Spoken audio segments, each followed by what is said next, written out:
Nah, celah yang 4 ini nanti itu jadi celah untuk keluarnya angin. Jadi lebih besar keluarnya angin, tidak berbentuk lubang bor, ditutup sama plat bulat.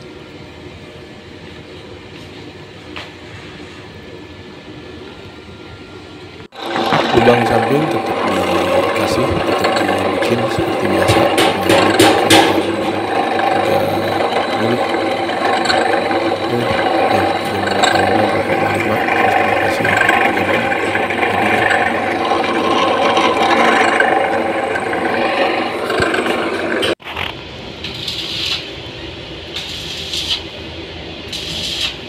jadi total yang di samping 4, mengarah ke bawah juga 4.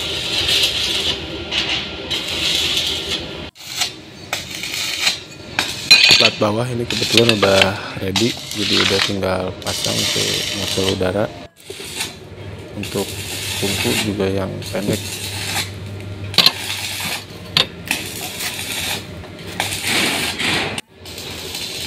cuma 6 cm tungkunya, diameter 14, diameter luar, jadi dikurangi 8 mili lah, sekitar 13,2.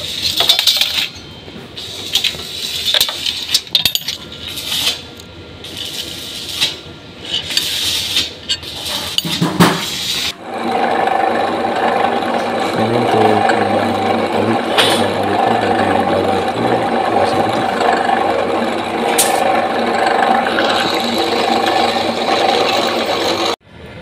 Proses pengelasan sama, dimulai dari lubang angin terus ke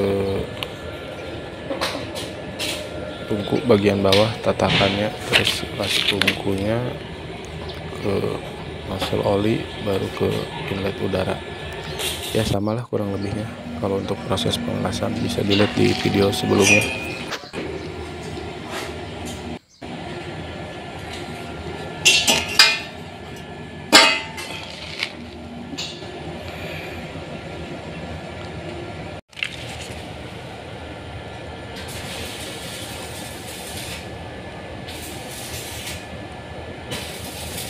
Untuk penyalaan awal, jadi harus sedikit bersabar. Kuncinya adalah tungku agak hangat. Nah, tapi kalau misalkan mau sampai benar-benar yakin, nanti juga terlihat si oli itu agak mendidih. Tapi sebenarnya nggak usah sampai ke tahap itu juga. Yang penting tungkunya hangat, itu udah bisa. Cuma kalau untuk beberapa pemanas tuh ada yang susah hidup, terutama yang pakai nozzle anginnya itu tanpa lubang-lubang, itu jadi langsung dari pipa aja. Nah, itu yang kalau model kayak gitu tuh agak susah hidup. Itu biasanya ditunggu sampai olinya sampai mendidih. Tapi untuk yang model-model begini, yang nozzle anginnya itu kecil-kecil, dibagi-bagi, lebih mudah untuk hidup.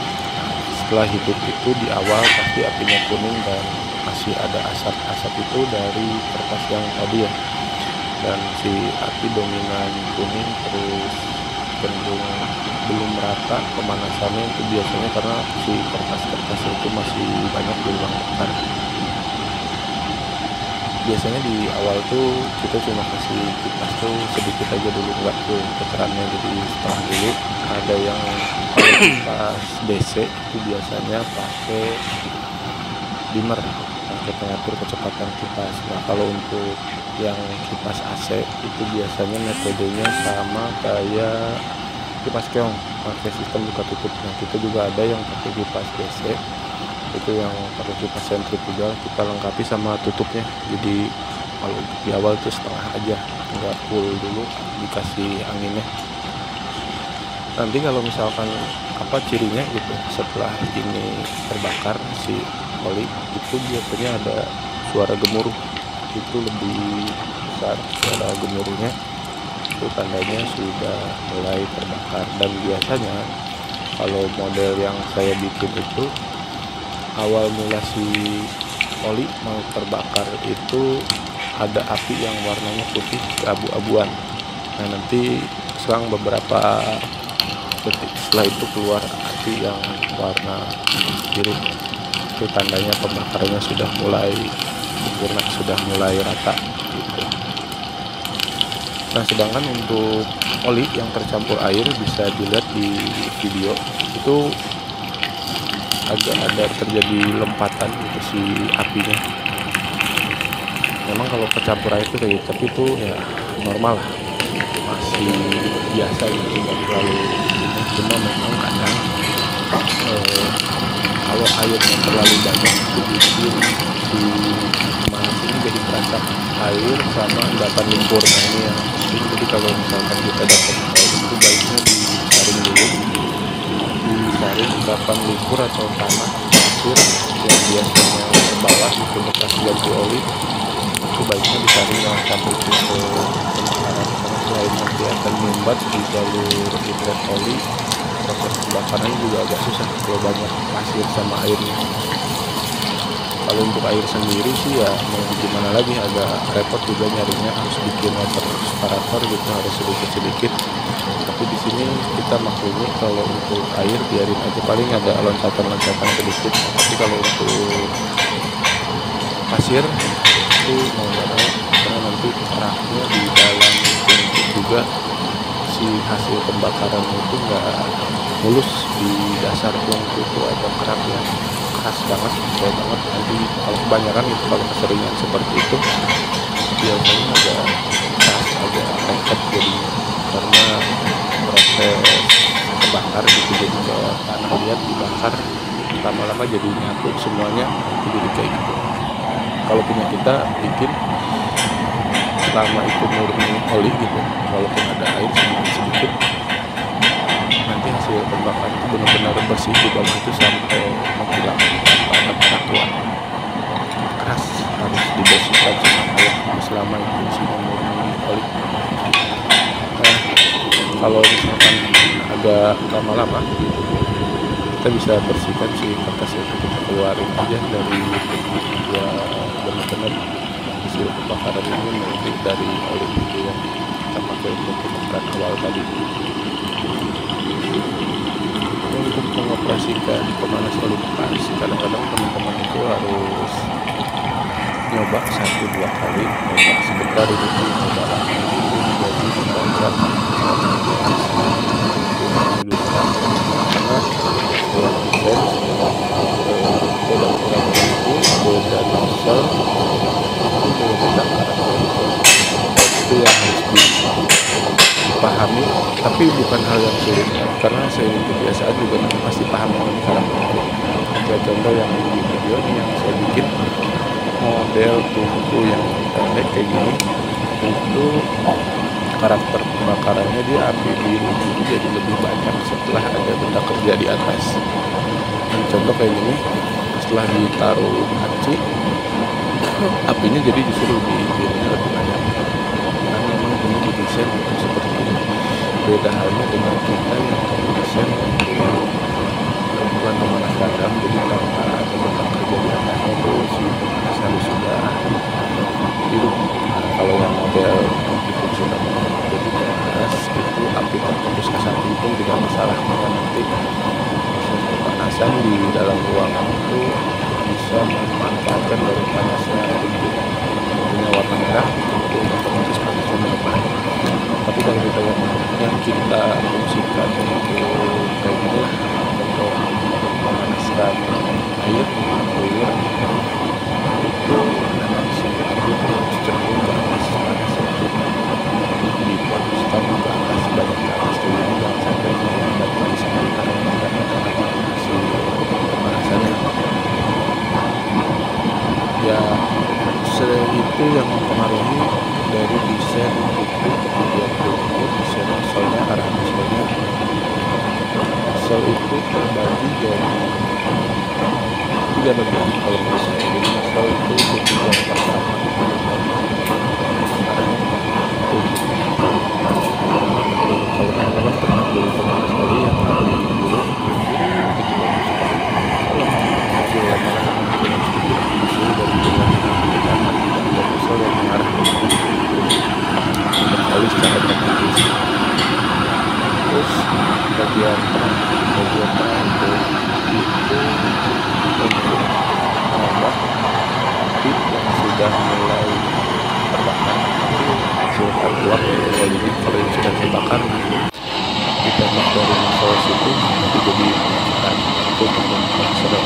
bagian atas. Atas tuh biasanya kalau kita tuh bikin bisa mungkin posisinya mengarah ke atas atau paling tidak miring ke arahnya ke atas. Ini untuk pembakaran yang mengarahnya ke atas, jadi tidak ke kebutuhannya seperti apa, bikin tegak lurus ke atas atau bikin miring, itu nanti menyesuaikan dengan desain yang bisa teman-teman pelajari kalau misalnya sudah sering trial and error gambaran.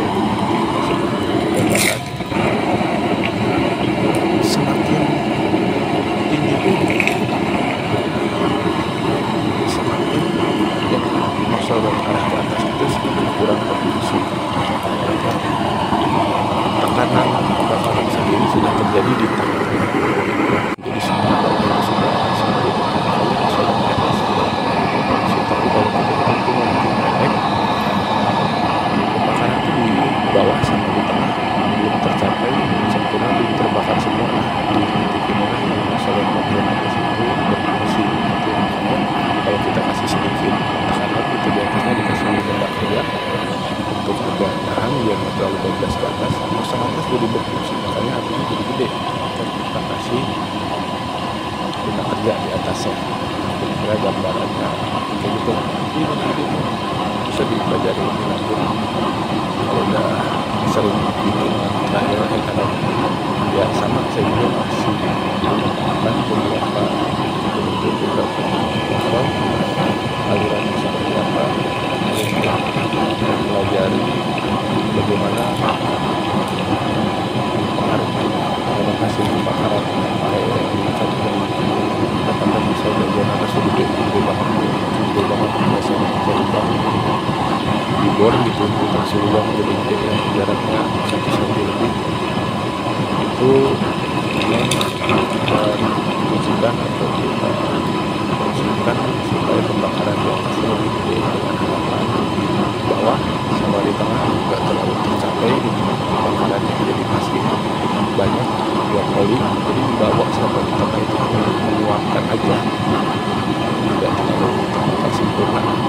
Di atas kita gedein, jadi harapannya kemarin terjadi di titik atas. Waktu itu oli itu ada bagian-bagian pekat sebenarnya di situ tujuan itu mengarahkan supaya pembakaran yang terjadi lebih banyak atau lebih dominan terjadi di atas, supaya apinya mengarah ke atas, karena pemanasan yang sekarang dibikin ini difungsikan memanaskan boiler, sehingga kita butuh api yang mengarah langsung ke benda kerja supaya hasilnya maksimal dan lebih efisien.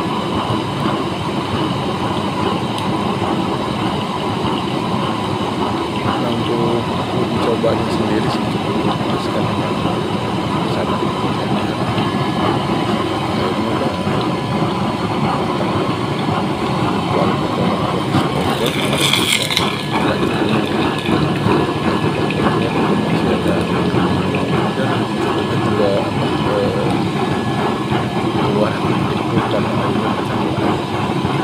Nah, mungkin kalau teman-teman yang mempromosikan jadi kelompok, ngeri juga ya, bisa api-api apa juga kalau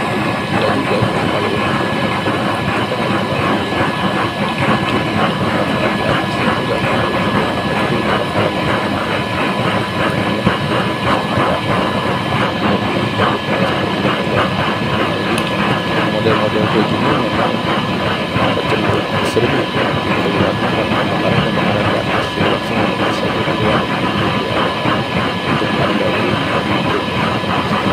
dari air. Kalau yang kayak gini nggak terlalu khawatir untuk pembakaran atas, karena ya operator juga ada di hadapan publik, jadi tentunya jauh dari manusia, makanya ya sih bisa bikin pembakaran atasnya yang lebih dominan daripada pembakaran tengahnya. Kita coba beberapa metode melihat seperti api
itu berarti oli yang ada di dalam ruangan itu semakin banyak atau semakin bakarannya semakin besar. Ya kira-kira itu kaitannya yang tertentu. Sedangkan itu semakin tinggi bakaran pangan biasanya tapi itu juga tidak berlaku mutlak, itu gimana usia masalahnya juga. Cuma kalau untuk saat ini sih kita bikin yang keperluan api besar, justru kita bikin yang pendek supaya